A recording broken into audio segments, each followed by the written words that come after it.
So recently আমি স্কিনো থেকে এই দুটো প্রোডাক্টস রিভিউয়ের জন্য পেয়েছি। একটা হলো স্কিনো রিফ্রেশিং মাইসেলার ক্লিনজিং ওয়াটার, আরেকটা হলো স্কিনো অ্যাডভান্স ব্রাইটেনিং সিরাম। এই দুইটাই আমি আজকে ব্যবহার করে প্রপার রিভিউ দিব। সো ফার্স্টে স্কিনো রিফ্রেশিং মাইসেলার ক্লিনজিং ওয়াটারটা রিভিউ করব। এটার জন্য আমার মেকআপ করতে হবে, কারণ আমি মেকআপ করি নাই, জাস্ট লিপস্টিক দিছি। দ্যাটস নট মেকআপ, ওকে?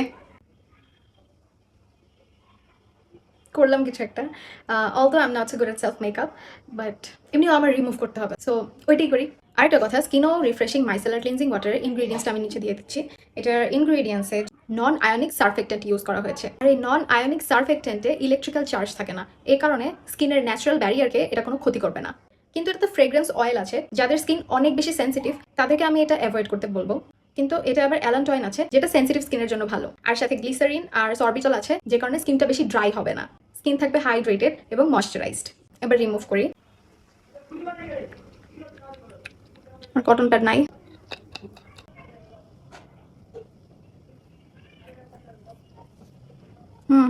অনেকটাই মেকআপ উঠে আসতেছে। এখন দেখি এটাতে চোখে ইরিটেশন হয় নাকি।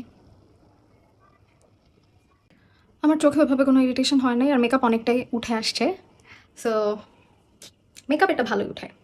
So performance and overall ingredients based আমি এটার কথা বলবো যে সুপার সেন্সিটিভ স্কিন হলে অ্যাভয়েড করতে, কিন্তু নর্মাল স্কিন, অয়েলি স্কিন বা অ্যাকনি প্রোন স্কিনের জন্য এটা পারফেক্ট।